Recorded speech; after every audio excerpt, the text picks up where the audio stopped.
Welcome back to another edition of the Night Report podcast. I'm your host, Mike Broadbent. Joining me once again is my co-host, Alec Krauthamel. A lot of news items to talk today. We have Jeremiah Williams entering the transfer portal, leaving the Rutgers basketball program. We have Kiyomi McMiller in the least surprising transfer portal entry of the offseason, entering the portal for the women's side. Alec, you had you were in Pikiell's office this week for the media scrum they had. Talk about what was said there. And today, Greg Schiano spoke to the media after the first practice of spring, and Athan Kaliakmanis also spoke to the media. We'll get into all that, so strap in. We have a lot of topics to get through today. But first, this podcast is presented to you once again by BetOnline. BetOnline is the world's most trusted betting platform and your number one source for all betting on March Madness. Even if your bracket is busted, BetOnline has more than one way to stay in the action with a free Sweet 16 bracket, live betting on every game remaining in the tournament, and future odds. They have the largest selection of odds on everything from college basketball to Major League Baseball, NHL, MMA, and more. BetOnline continues to be your number one sports betting source. From every Cinderella story to every hat trick, BetOnline has you covered with the odds, stats, and more for every game, every play, and every win. BetOnline, the game starts here. So, first news item of the show, Jeremiah Williams entered the portal in a move that shouldn't really surprise anybody given how last season played out and kind of how the writing was a bit on the wall. I feel like he had some regression this year. I think from the small sample we saw in 23-24, a lot of us got really excited that he could be that third guy with Ace and Dylan this year, and it just wasn't meant to be. What is your general read on the departure of Jeremiah Williams? Yeah, it's something that isn't overly surprising. Like you kind of hit it on the head. It seemed like the writing was kind of on the wall for a little bit. He just didn't really take that next step in being that third option that many people thought he would. I remember Ray Fall Davis saying that Rutgers has one of the best starting backcourts probably in the country before the season, which ultimately did not come to fruition. But yeah, he played a season and a half. It was a pretty solid season and a half, especially kind of had a little bit of a spark down the stretch when he was ruled eligible in the 2023-24 season. Helped Rutgers go on that 4-game win streak. He was even named Big Ten Player of the Week 1 week. But yeah, just wasn't able to repeat that success in this season. He dealt with some early injuries, got sick for a game or two as well.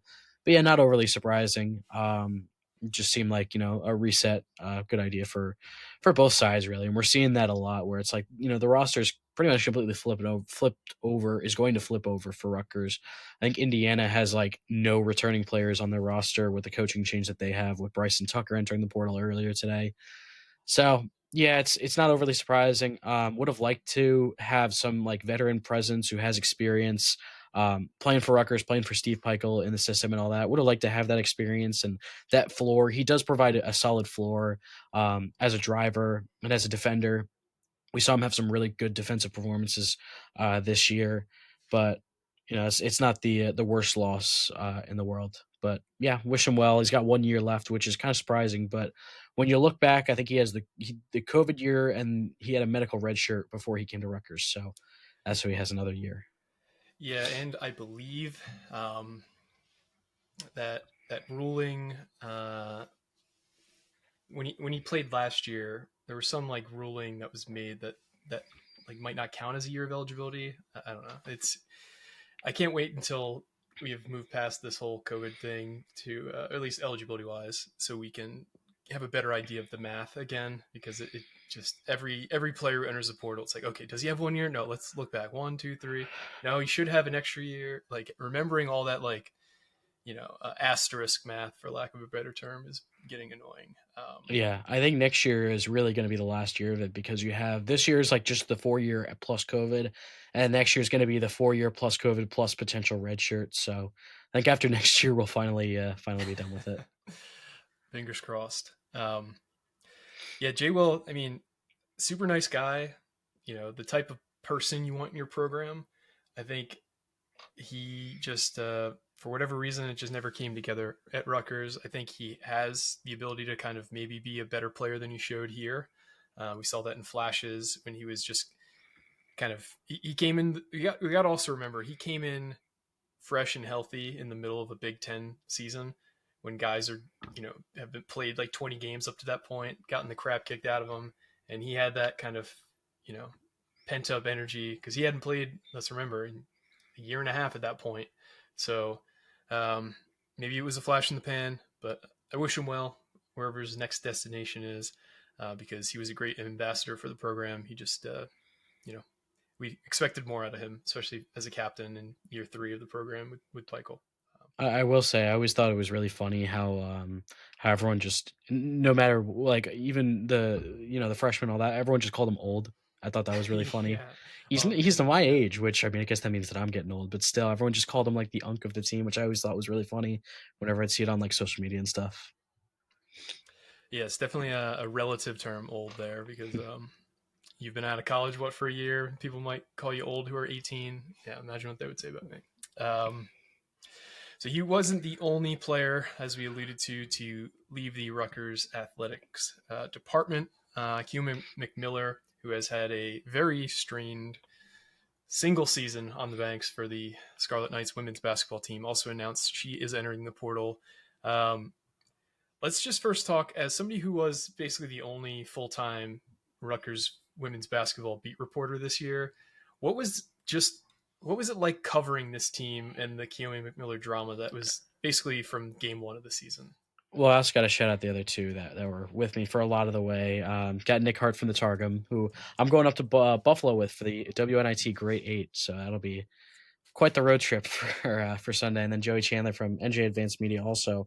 Yeah, it was an interesting ride. I kind of outlined it all in my story of her announcing her intent to enter the portal. It started off in a bit of a strange way where in her first game, 4 minutes in, she got, I think, poked in the eye or something, that she took a shot to the face or something like that, or poked in the eye or something, and then had to leave for the rest of the game, which was, tough to see, especially in her first game, how hyped up she was as a player coming in.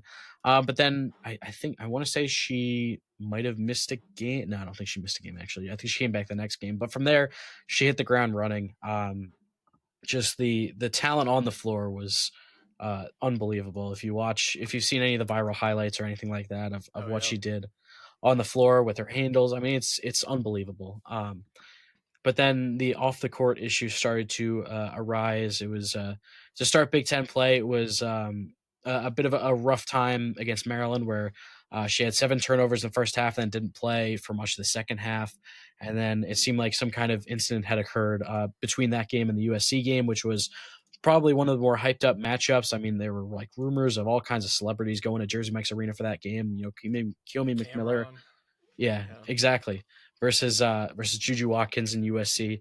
But then it's announced that she's not going to play in that one. She goes out on Instagram and says it herself. Misses that game, sets off a whole social media firestorm. And then she doesn't play the next game against Minnesota, even though she wasn't listed on the availability report and traveled with the team. It was a last minute scratch type thing. And then she comes back. She's still playing pretty well. She scored in her return to the floor after the 2 game absence. She scored a career high 33. Um, and Rutgers came close to being a Nebraska team that ended up making the NCAA tournament as a 10 seed this year. And then things were mostly normal in Big Ten play. Rutgers was unfortunately struggling to get it going in the Big Ten. They get a win over Penn State. She played a huge part in that game. In the fourth quarter comeback, they were down like 17 at the end of the third quarter. And then after a loss to Indiana, um, after a loss to Indiana, they play Purdue on Super Bowl Sunday, and it's announced that she was out for the game on the availability report. So we asked Coco East Washington after the game, what her situation is, if she has any comment on it. She said that Kiyomi reported that she wasn't feeling 100%, and whenever she gets back to feeling 100%, she'll return to the floor. As you can probably tell by now, that never happened. So that was her last game against Indiana back on February 6th, I want to say it was. And that was that. So, yeah, she enters the portal. She'll have 3 years of eligibility remaining. Going to be very interesting to see where her recruitment takes her. What kind of teams try to bring her in, things like that, whether it's a high major, mid major, something like that. Very interesting situation, to say the least. But the women are still playing. So they have a WNIT run going right now. Like I said, they're in the Great Eight playing on Sunday against Buffalo. Yeah, so I thought it was interesting to make. It caught me a little off guard. The timing did, at least, because Mhm. I thought if she didn't announce her intent to enter when the portal opened on Tuesday, she would wait until the season was over. Instead, she decided to on yesterday morning, the day of the game. I don't know. I don't. I mean, I can't say if that had any correlation or whatever. But I was surprised that she didn't answer right away. Um, Koku's Washington was also asked about it after the game. She said that her and Kiyomi had a conversation about the team goals, her goals, things like that, and they decided that the best way to move forward was to part ways. She said that she wasn't surprised by the announcement, but that she wishes her and her family well. So yeah, that closes the book on the Kiyomi McMiller era at Rutgers. Plenty of Yeah, pages. it was all three of them were excellent, but there was a lot of drama packed into those 3 pages. It's unfortunate. I think there's, as we've seen, maybe a reason why her recruitment wasn't more active, and why somebody of her talent level is probably not going to land at a high major. Richie has alluded to Temple being a place that is the likely destination, so stay tuned and see if that actually ends up being the case. Um, it's just unfortunate when things get in the way of playing the games that these players love. But it is what it is, as we say around here. Let's pivot to the Steve Pikiell interview. Uh, you were in his office with a handful of other reporters earlier this week. I think you were there for roughly 90 minutes. Um, just generally, I know there's been a lot of articles written about the meeting, a lot of quotes from what Steve Pikiell said. Let's just talk about what was the general vibe level of Steve Pikiell during that meeting. Was he upbeat? Was he excited, ready for this challenge? I imagine this is more adversity in terms of backlash than he's ever faced at Rutgers in his 9 years coaching. What was his general mood like in that meeting? Possibly more than he was received in his head coaching career, honestly, because of Fair, yeah. he built up Stony Brook. But yeah, it's definitely got the vibe that it's going to be a challenge, but that he says he's ready for the challenge. He's excited for the challenge, as he's said a lot of times this season. He's excited to keep working and try to turn it around. He does. He did express that he knows that needs a GM. Um, so that's definitely a thing on the agenda to go after. Get a GM. I think he said that they have around the ballpark of 3 million in revenue sharing. When that does eventually get settled, who knows when that's going to happen? But yeah, it got the vibe of obviously this past season did not go the way it should have, um, and it seems like they're ready to take the challenge and reset and move on to the portal and to next year. I do worry about the obviously the money where you got teams that are handing out millions for a lot of different players, but if you only have 3 million in rev share and then I don't know however much you have among just the NIL portion of it, you can't be wasting it, or not wasting, but you can't be putting a big chunk of it into just one guy.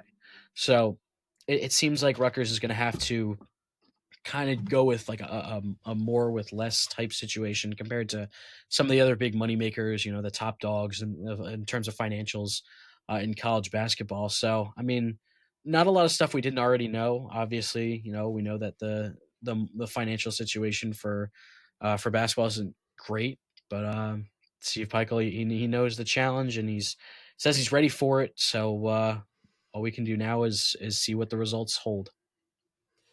Yeah, I think the one thing that's interesting is that we've kind of talked about this in the past, but um, certain schools, like even like a Big East or an A10 school, might be in a better position rev sharing wise than Rutgers hoops because of the fact that even though the Big Ten's getting $70+ million per institution for their TV deal, and the Big Ten is, or I'm sorry, the Big East is getting roughly 1/10 of that. So I think Big Ten schools are getting like 73 roughly, and Big East schools are getting a little under 8. But they can allocate 80% of that 8 to their men's basketball team, whereas Big Ten schools are allocating roughly what, 10%, 15% of their money towards in terms of their rev sharing money towards their men's hoops teams. So Rutgers is still probably going to be behind a lot of Big Ten schools, regardless of the size of the TV contracts, and that's where the majority of money comes from in college sports. Obviously, there's other elements of it like ticket sales and things like that, but the majority comes from TV contracts. Um, so, like you said, Rutgers is going to need to be very selective with who they go after. They can't really afford to just blow it all on one or two top guys. So we'll see who they target. We've gotten some more buzz as to a few names, but looking to confirm those. What were some other things that Steve Pikiell said? Did he allude to any kind of philosophy changes? Did he allude to any coaching changes? Did he talk about specific players he was hoping to keep? Any of the above in the on the record portion of the interview? I mean, he said he wanted to keep as many guys, I believe, as many guys as possible. He said he wants to keep his staff around. You know, depending on if they get any other opportunities elsewhere, he wants to keep them though. We didn't really get into that kind of portion of like the philosophies on the floor, so we'll have to, I guess, wait and see for that as well. I guess a lot of the efforts in retention is probably going to now go into guys like Dylan Grant, Bryce Dortch. I think JaMychal Davis and Emmanuel Agbole. That's the four that are returning, that are left returning, that haven't entered the portal or are out of eligibility, or in two players' cases are going to the NBA draft. So that's the retention efforts right now. I think Rutgers would be better suited to have more returners than not. But it's a matter of if they choose to come back. I think Dylan Grant's priority number one with his Sure. potential ceiling in as a player in the Big Ten. So we'll have to wait and see there. But yeah, a lot of it seems like a lot of retention efforts are now on the way, and I thought it was pretty funny. He said it's fairly simple. With when it comes to retention, it's either you have the money or you don't, and that's what it comes down to. It's what it comes down to for a lot of different places as well. And for Rutgers, it seems like especially in the last few years, it's been well, no, they don't. So now the game is where do we get that retention money and how do we keep these guys around? So that's the well, we've kind of already gone through that, but now it's up to bringing guys in. Yeah, that's fair. So philosophically, if he's not going to make any coaching changes, probably going to roll with the same general philosophies, coaching wise. Talked about him wanting to hire a GM. I assume he didn't put like any kind of timeline on the GM hire. Not really, I don't think. I mean, sooner would be better. Obviously, I'm sure Yeah, anyone, including him, would agree with that. But not exactly an exact timeline. Another thing that he mentioned when it comes to bringing in players, they want to go back to defense. Getting guys who play defense, who play two ways. Obviously, you want guys who play both sides of the ball. But getting guys who really go after it on defense is definitely a priority. So it seems like kind of like what we've been alluding to for a while now. They want to go back to that style where they focus on defense and play all these, go back to the speed limit instead of where it's Texas where it's 85, go back to New Jersey where it's 65. oh my gosh, that's hilarious. So the last thing on Pikiell, I guess, did he kind of talk about what went wrong this past season and kind of what they're doing to maybe correct those things that went wrong? Was he able to kind of identify and talk about why they underachieved this year? I mean, he said when it came down to it, they just couldn't defend and rebound. I mean, which I don't think is inaccurate. I mean, they couldn't defend or rebound in too many games, and that's what cost them. I mean, now we know the philosophical issues that have plagued the offensive side of the ball this year notwithstanding because of the two NBA draft picks. But yeah, I mean that's what it boiled down to for him. They couldn't defend and they couldn't rebound. So now they're focusing on fixing that, getting back to really their roots where they're at their peak defensively, and trying to move forward in that way. And we'll see. Again, we'll have to wait and see what kind of fruit comes out of the transfer portal. Yep, and that is ongoing. I would assume by the end of next week we'll have a full list of the players who plan to depart. I can't imagine they're gonna waffle much longer. Is there anything else basketball related that we didn't bring up before we move on to what Greg and Athan said today? I don't think so.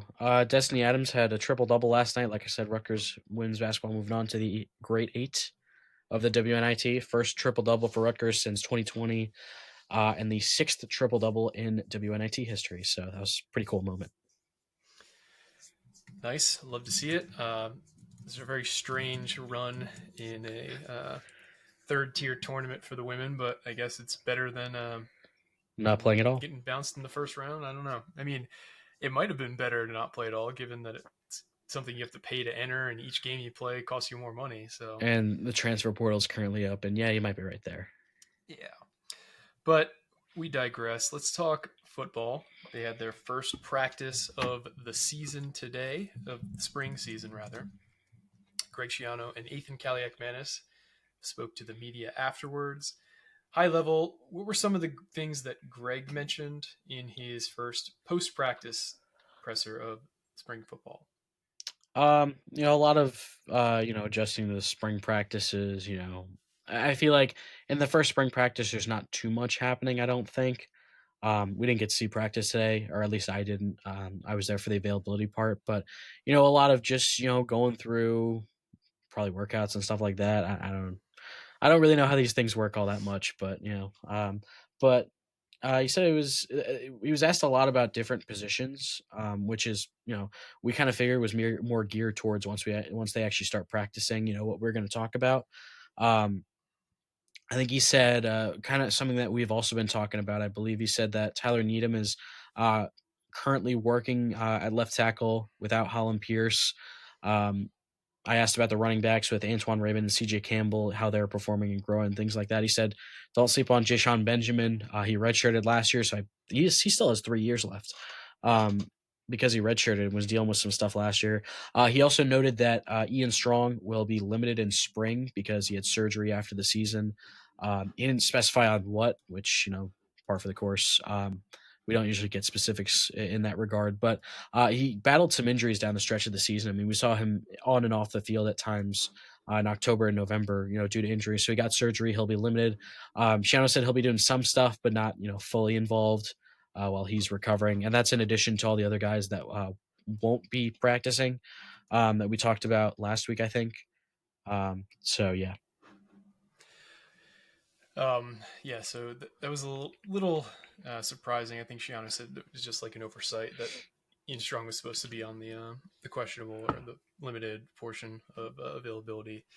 Um, I think Greg was also asked about the defensive ends they brought in Bradley Weaver and Eric O'Neill. I think he largely just reiterated what he had said his last presser, where he was talking about how those two guys, they're very excited to have them. They're lucky to have them because there was a lot of teams after them in the portal, and that they're two of the hardest workers on the team. And they're excited to see them put the pads on and practice for the Scarlet Knights. Um, you asked a good question too when you were asking about kind of expectations with the new coaches. Some of the new coaches, like David Rowe and Charlie Noonan, they've been with Greg before. They played under him. They've been on his staff. They kind of know what to expect. But some of the newer guys, like Vic Hall and Coach Sparber, they're kind of getting like not only getting to know their players, but getting to know kind of the expectations of the Scarlet Knights program.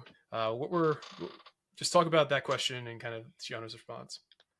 Yeah, I think for some of the new guys, like you mentioned, Hall and Sparber, um, for them who didn't have experience playing under Greg Schiano, it's a lot about working with Rob Smith. He mentioned that those two guys had worked with Rob Smith in the past, so a lot of it was with learning stuff from them and things like that. And Rob Smith has obviously been at Rutgers multiple times before, so he knows what to expect and things like that. So um, I'm sure it's that kind of adjustment where talking on Monday as well. Schiano said the biggest key for position coaches, you got to live the culture with your players. I'm sure that's an adjustment where you're getting to know them, their tendencies, things like that, as you grow with them as coaches. So I thought that was a really interesting insight on how they're learning alongside the players as well. So, and especially that's going to be a thing that's early, that's emphasized early on in the spring practices as everyone's getting back into the swing of things and getting familiar, things like that. So, yeah, and talking to Athan as well, a lot of excitement. Very He excited. always I think he seems. said that about a dozen times. Just I'm so excited. I'm just excited Yeah, to be the guy. Excited, I mean, excited, excited, excited. he's always like a ball of optimism whenever he Yeah. walks in the room. That's what I really like about him and talking to him. Yeah, so he was good to talk to as well. Um, he said it seems like he has a new mindset. He didn't really let on with that, but it seems like he has that new mindset of, now that he's not battling someone for the job in spring practices, it's his job and it's his team now. And something that Greg Schiano reiterated on Monday in the presser, they have their starter. They know they have their guys, so they're not working with that either. And I think it's really helped them grow as a leader. One thing that Schiano mentioned as well. So yeah, he said he's obviously like we said, he's very excited all the time. He said he works with the line a lot too, which is very important, obviously, for a quarterback in his offensive line. Um, him and Gus Alinsky is always going over stuff. They know what the others thinking or what they're planning and things like that, which is obviously even more important for a center. Yeah, a lot of optimism, and to steal a line from Greg Schiano that he said on Monday, if you're not optimistic at this point in the season, you got something wrong with you. I think I said this on Monday too, but Yep. yeah. Yeah, one thing about Athan's personality, just from listening to like him speak, he's got this like intense positivity and intense optimism. Not intense like a eyes bulging out of the head, but like very dialed in and very focused, and you can just tell that like he believes it. Like he said he was talking about how he watched every single game multiple times from start to finish, and just how hard he is on himself, not to the like detriment of his play, but like I should have had that, or I got to be better there in these uh, the situational elements of football, and that's the thing he said he's been working on most is just getting better at situational football, and just kind of cleaning up some of the mistakes because he said he watches a game and is very hard on himself. And I think somebody asked him a question about I think Brian Fonseca asked him uh, what it was about the last few games that really seemingly had him take off. Do you want to talk about that? Yeah, and I think there was something that it was an interesting way that he took it, where he said there were some things that were going on in the beginning of the season that, I needed to do better. And he said he's very hard on himself as well. And just, they fix things up. I mean, just watching the games, you could see the passing offense, there's so much more confidence in it, things like that. It just looked like it was flowing really well. So I'm interested to see how they continue to grow on that, especially when you swap in Demir Miller for a guy like DT Sheffield.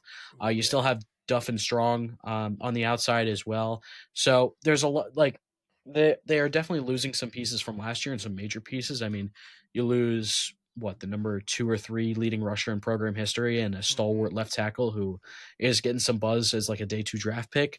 Um, but other than that, it's like, most of the coaching staff, most of the players and starters are still there and in the same positions. So I'm interested to see how the offense takes a step forward. I thought there was one insight that I thought was really interesting, where it's something that Kirk Shiraka says, or as a quarterback, you never know enough. You always Yep. can, learn more and know more and things like that. And I think that's a really good mindset to have, especially as a quarterback. I mean, you can't get complacent.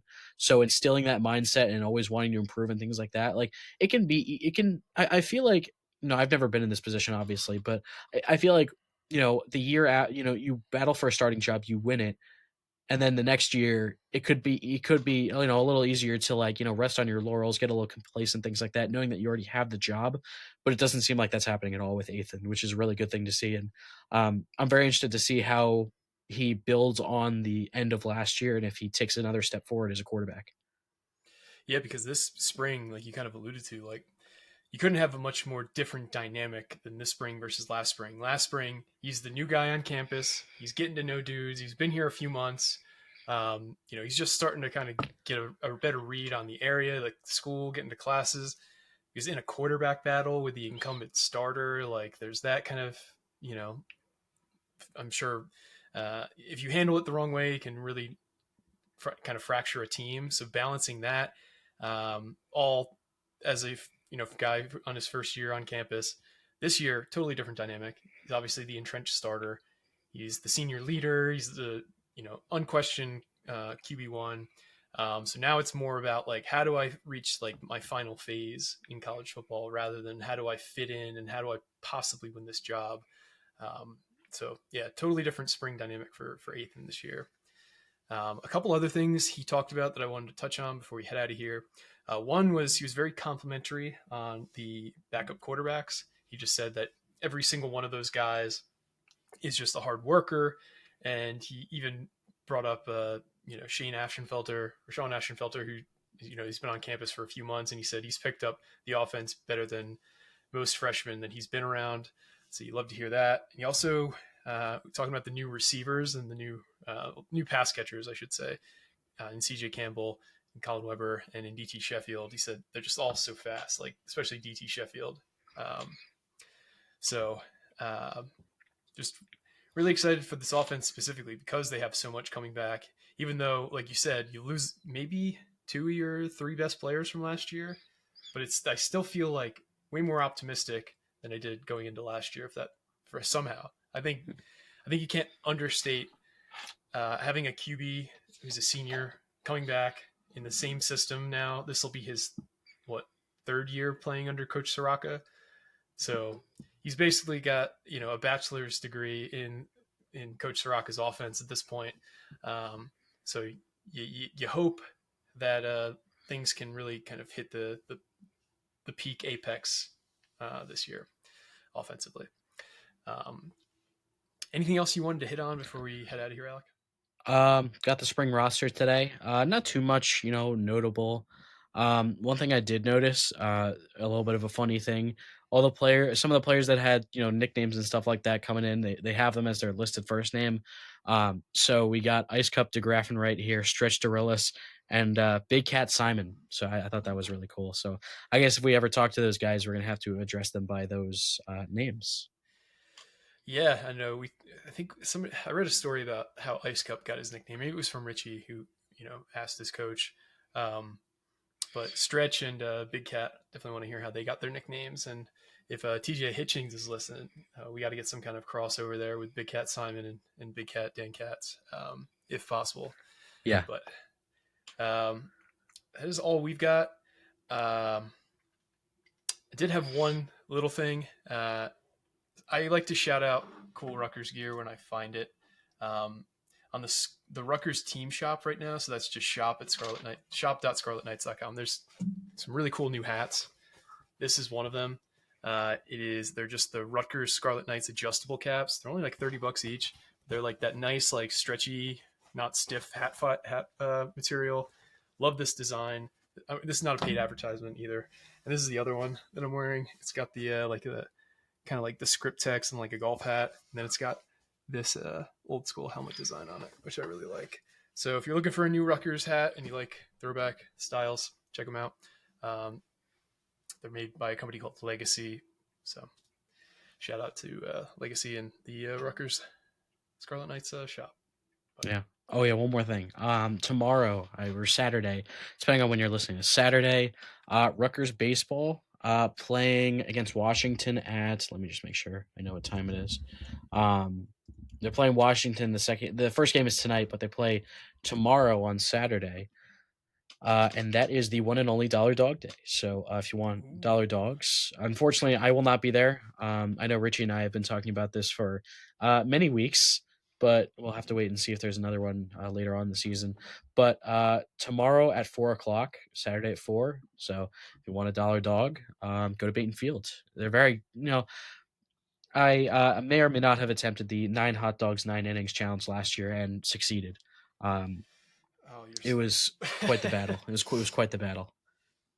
Have you tried the beer challenge with that?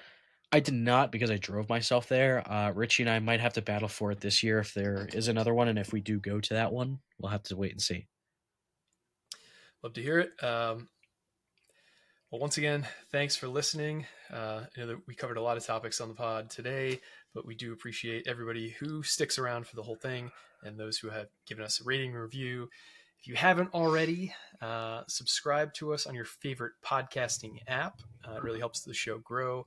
And subscribe to the YouTube channel if you like to see our beautiful faces in full HD. But for me and Alec, this has been another edition of the Night Report podcast, signing off.